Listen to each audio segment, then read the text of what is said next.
L'entretien d'embauche, c'est comme une épreuve d'élimination. C'est pas forcément le meilleur candidat qui reste à la fin, mais c'est celui qui a fait le moins de faux pas. C'est pour ça que la difficulté, c'est de vous défendre pendant 1 heure, mais sans trop en dire. Parce que vous pouvez facilement perdre des points sans vous en apercevoir sur des sujets qui, en apparence, n'ont pas l'air sensibles. Et ces sujets, je vais vous les donner. Alors je vous préviens, je ferai pas de politiquement correct, c'est-à-dire que je vous dirai ce que vous avez à savoir, peu importe si c'est injuste ou si c'est révoltant. Alors j'en entends qui disent ah mais l'entretien, faut mentir, y a pas de sincérité, faut porter un masque, donc en fait c'est de l'hypocrisie. Et à ça, moi je réponds oui, absolument. Moi je suis pas là pour vous faire la morale, et je pense que vous n'êtes pas là non plus pour changer le système à vous tout seul.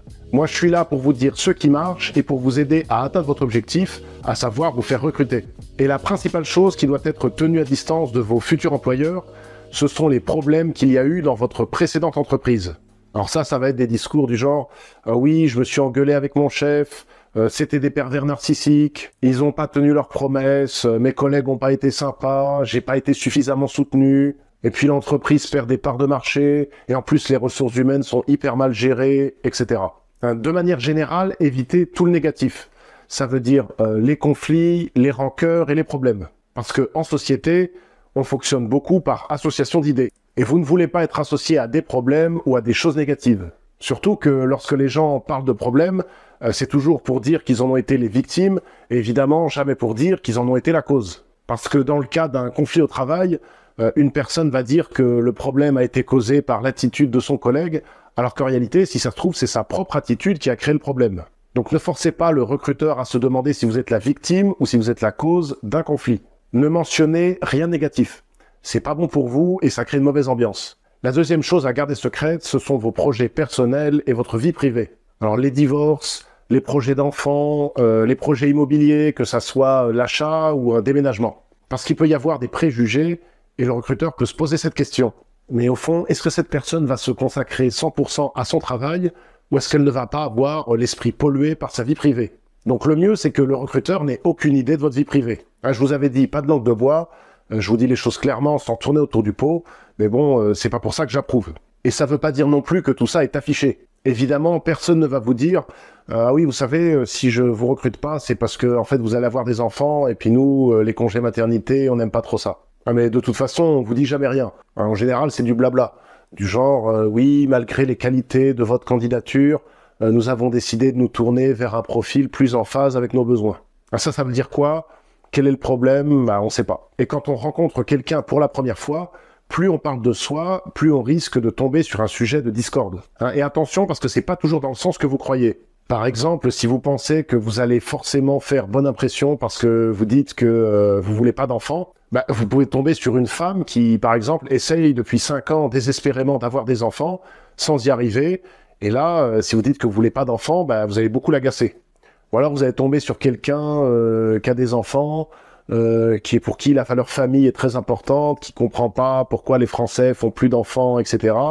Et là, pareil, ça risque de coincer. Et tout ça, vous en savez rien. C'est pour ça qu'en entretien, il vaut mieux toujours réfléchir à 2 fois avant d'évoquer vos goûts, vos opinions ou vos pratiques. En bref, tout ce qui n'est pas nécessaire à convaincre que vous êtes la bonne personne pour le poste. Et la caricature, évidemment, ce sont les sujets de politique ou de religion. D'ailleurs, ne vous laissez pas piéger par l'actualité, par exemple en discutant des dernières polémiques en cours. Généralement, le recrutement, ça consiste pas à qualifier un candidat, mais plutôt à disqualifier tous les candidats jusqu'à ce qu'il n'en reste plus qu'un. Donc, au lieu de parler de vous, parlez du recruteur.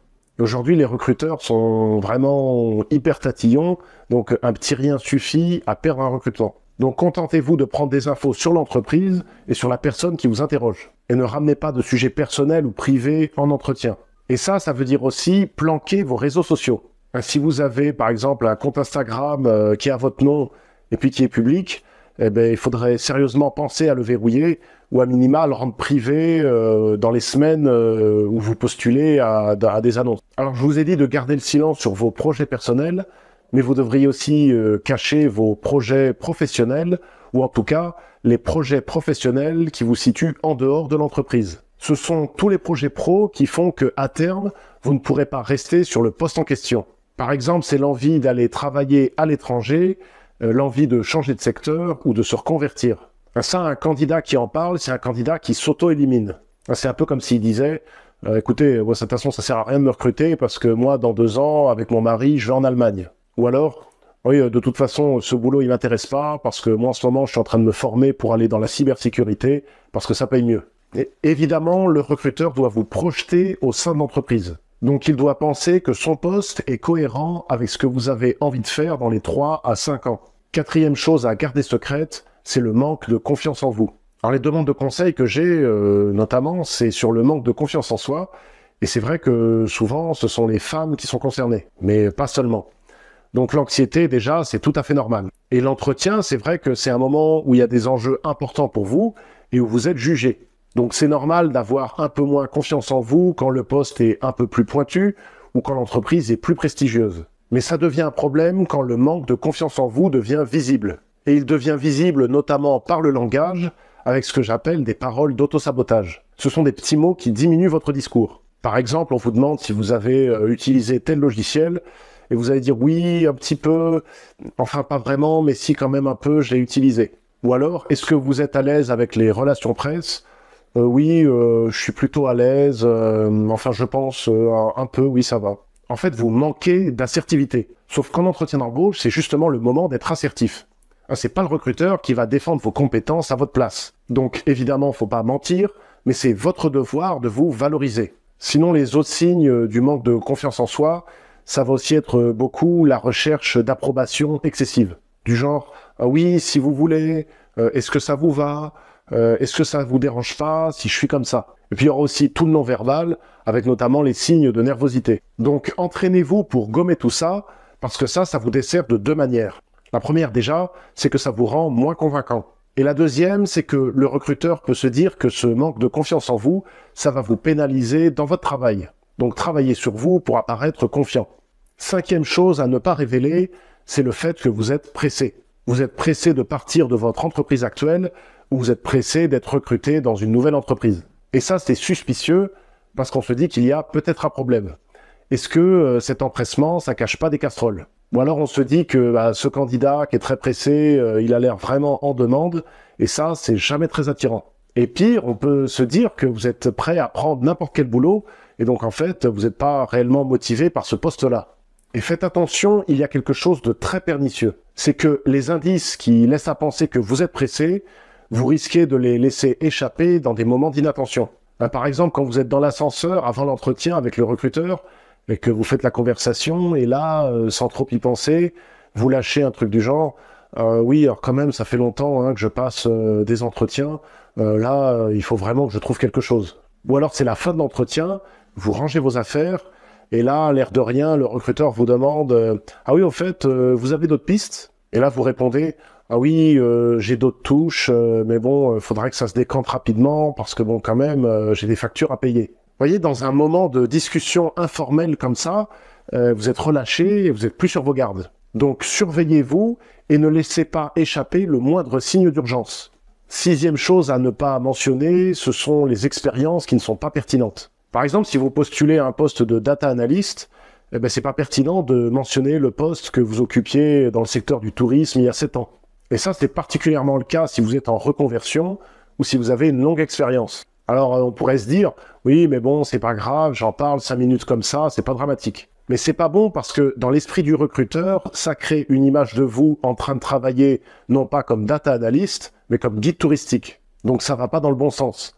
Parce que plus vous parlez, plus vous créez une image mentale. Et le but en communication, c'est précisément d'imposer les bonnes images mentales. Et la meilleure image dans ce cas-là, c'est data analyst, c'est pas guide pour touristes. Donc évitez de parler de vos expériences qui ne sont pas pertinentes pour le poste. Alors ça vaut pour les expériences situées dans le passé, mais ça vaut aussi pour les expériences à venir. C'est pas bon non plus de parler de votre plan de carrière si c'est pour faire comprendre aux recruteurs que le poste en question, c'est juste une étape pour plus tard. Par exemple, si vous êtes data analyst pour une boîte du secteur de l'agroalimentaire, c'est pas bon de dire que votre projet à vous, c'est d'aller travailler sur des algorithmes prédictifs dans la tech. Parce qu'encore une fois, ça vous situe en dehors de l'entreprise et ça ne peint pas la bonne image. La 7e chose à cacher, ce sont vos hésitations. Et là, je ne parle pas d'hésitation ou de doute, genre manque de confiance en soi. Je parle d'hésitation en termes de carrière. Du genre, vous ne savez pas si vous voulez rester dans le secteur du luxe ou si vous voulez aller dans la banque. Ou alors, vous réfléchissez à prendre des cours du soir pour ne plus être seulement comptable, mais pour devenir contrôleur de gestion. Ou alors vous hésitez parce que vous ne savez pas si devenir manager, c'est vraiment fait pour vous. Ça, ce sont des hésitations qui, évidemment, sont tout à fait légitimes, mais seulement vous devez les garder privées, parce que ça véhicule une forme d'instabilité. Si cette personne ne sait pas bien exactement ce qu'elle veut faire à l'avenir, elle risque de nous péter entre les doigts. C'est-à-dire partir au bout de quelques mois parce qu'elle a une nouvelle envie ou un nouveau projet.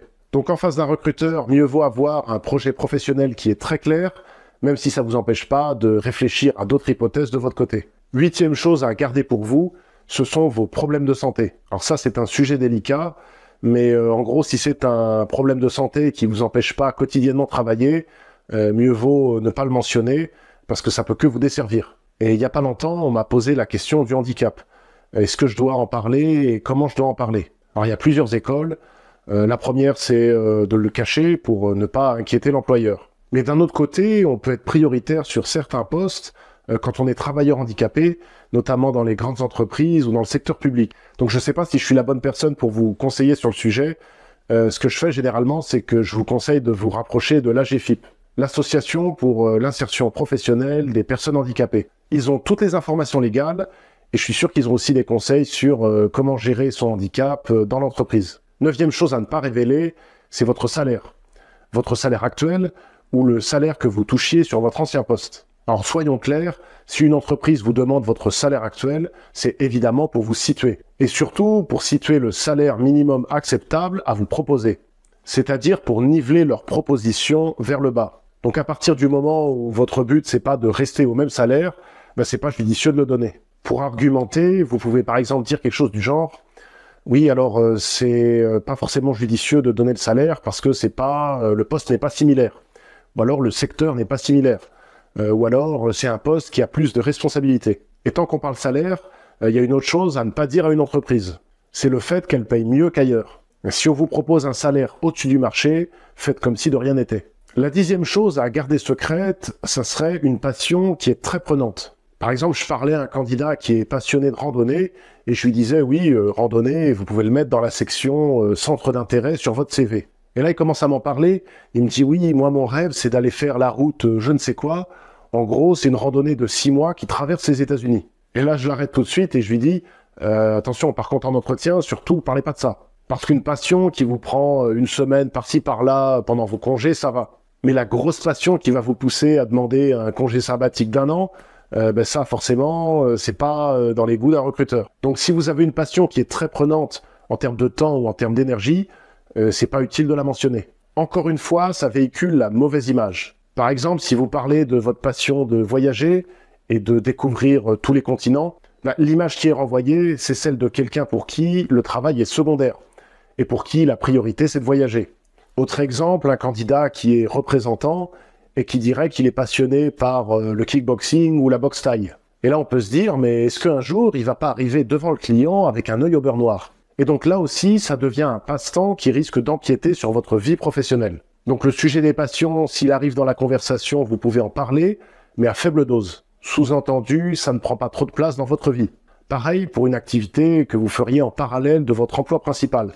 Par exemple, si vous avez des biens immobiliers à vous, dans votre famille, que vous louez, c'est pas forcément utile d'en parler. Et enfin, la 11e chose à cacher, ce sont les faiblesses de votre candidature. Souvent, vous n'aurez pas 100% des compétences requises pour le poste.